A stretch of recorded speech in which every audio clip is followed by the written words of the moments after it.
NASA में chief technologist के तौर पर एक इंडियन ओरिजिन से ताल्लुक रखने वाले जिनका नाम है एसी चरनिया, उनको चुन लिया गया है। तो वो स्ट्रेटेजी और पॉलिसी मेकिंग में अपना किरदार अदा करने वाले हैं, नासा को लीड करने वाले हैं। अगर बात करें ट्विटर की तो उसके सीईओ एलन मस्क ने इंडियन हायर किया है। तो इसी तरह बहुत सारे अच्छे ओहदों पे इंडियन फाइज हैं। कभी हम सऊदी अरब जाते हैं, कभी हम यूएई जाते हैं, कभी हम किसी और मुल्क को फोन करते हैं, कभी किसी मुल्क के एम्बेसडर को बुला के बंद कमरे में उसकी मिन्नतें भी करते हैं को खुदा दा वास्ता सानू डिफॉल्ट हो तो बचा लो। This is happening. इंडोनेशिया है, सऊदीया है, दुबई है, बांग्लादेश है, उससे फिर मसला क्यों नहीं है? हम लोग क्यों कहते हैं कि इस्लामोफोबिया है, Hindu phobia, Sikh phobia, Christian phobia क्यों नहीं है? और सिर्फ पाकिस्तान की जानिब से ही कहा जाता है कि हमारे लिए आता है इस्लामोफोबिया फॉरेन कंट्रीज की जानिब से। आपने बड़ी अच्छी बात की है कि हमारे शनाख्ती कार्ड नंबर लिख के दे रहे कि हम कोई दहशतगर्द लोग हैं यार। दुकान छोड़ के यहाँ पर आए हो, एक गट्टू आटा मिल रहा है, हम लोग तबाह हो गया, मर गया, क्या करें, किधर जाए हम लोग। पेट्रोल की दरामद में कमी के बायस पीएसओ ने हंगामी इकदाम शुरू कर दिए हैं। पीएसओ ने मुल्क भर में पेट्रोल की सप्लाई महदूद कर दी है, लेकिन अभी तक वाज़ेह नहीं है कि आईएमएफ का मिशन पाकिस्तान आएगा या नहीं। इंडियंस की एक बहुत अच्छी आदत है, वो they are very compatible, they are very flexible with the current trends of the world. वो दुनिया के जो करंट ट्रेंड्स होते हैं उनके साथ वो बड़े फ्लेक्सिबल होते हैं। अगर नासा की बात की जाए तो नासा में हमें इंडिया बात करने वाले हैं नासा के हवाले से। बेसिकली नासा में चीफ टेक्नोलॉजिस्ट के तौर पर एक इंडियन ओरिजिन से ताल्लुक रखने वाले जिनका नाम है एसी चरनिया, उनको चुन लिया गया है। अगर बात की जाए एसी चरनिया की तो वो स्ट्रेटेजी और पॉलिसी मेकिंग में अपना किरदार अदा करने वाले हैं, नासा को लीड करने वाले हैं। अगर नासा की बात की जाए तो नासा में हमें इंडियंस ही क्यों नजर आते हैं? पाकिस्तानी ओरिजिन से ताल्लुक रखने वाला कोई नजर क्यों नहीं आता एज अ लीडिंग रोल? जानेंगे हम लोगों से। अच्छा, असल में एक तो ये भी प्रॉब्लम है कि हमारे पाकिस्तान जो है इस्लामिक कंट्री है और इस्लामिक जो है वो ख़ास करके अमेरिका को और बाकी जो फॉरेन कंट्री है उनको हज़म भी नहीं होती, ठीक है। यहाँ पे बहुत सारी रिस्ट्रिक्शंस भी हैं।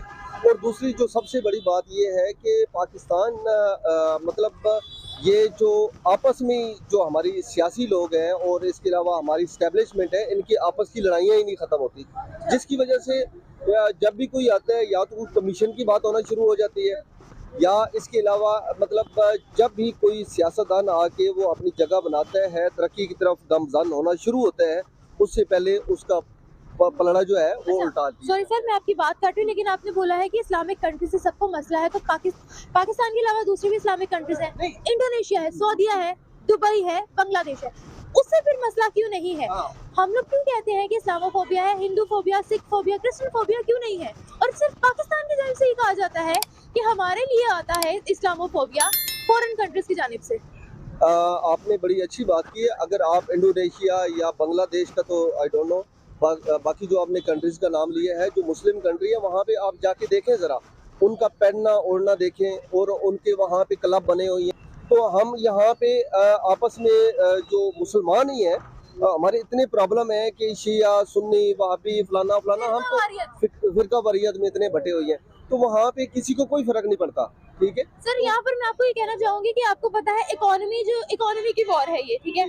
कंट्री में कोई एक चीज हो जो हमारी खुद की मैन्युफैक्चर की गई हो, स्टील मिल हमारी बंद पड़ी हुई है, टेक्सटाइल में हम नीचे जा रहे हैं, एग्रीकल्चर में हम वीट के लिए रो रहे होते हैं, सी पैक हमारा बंद पड़ा हुआ है। उसकी दो वजूहत हैं।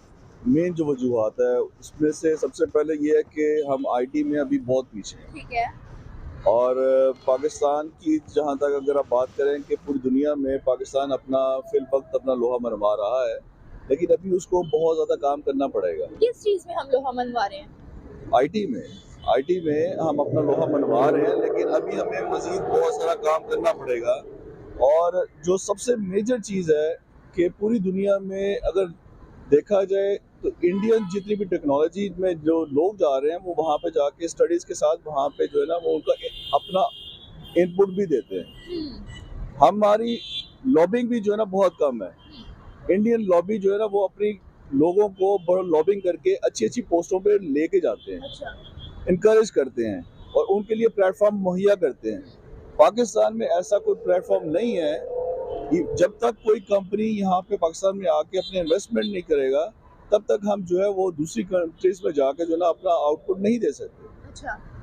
मेजर चीज़ है कि हमने अपने जो एलीट क्लास है, जो एलीट पढ़े लिखे जो लोग हैं, एलीट क्लास से मुराद अमीर लोग नहीं, एलीट जो पढ़े लिखे लोग हैं, उनके लिए लॉबिंग करके उनके लिए जॉब जो है ना क्रिएट करना पड़ेगी। हमें इनकरेज करना पड़ेगा अपने लोगों को कि वो और दूसरे लोगों को बताना पड़ेगा कि हमारे पास भी ऐसे लोग हैं जिनके अंदर जो कैपेबल हैं, जो कि आपके लिए सर्व कर सकते हैं।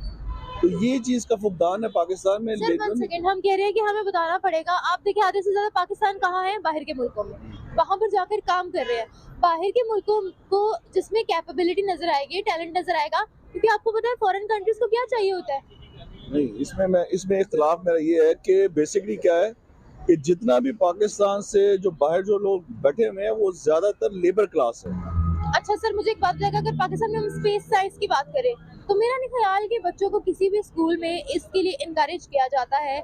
हमारा आप देख लें सुपार्को, हमारी स्पेस एजेंसी बनी तो हुई है, इंडिया की स्पेस एजेंसी से पहले बनी थी, मगर उसमें काम नहीं हो रहा है।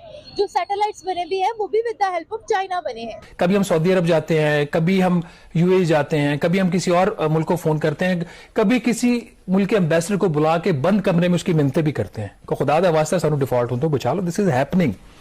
अच्छा, अब बात कर लेते हैं जी कि जो $2 अरब प्राइम मिनिस्टर साहब को रोल ओवर मिल गया है, पहले चिट्ठी के ऊपर रोल ओवर मिल जाता था, इस दफा जाके मिल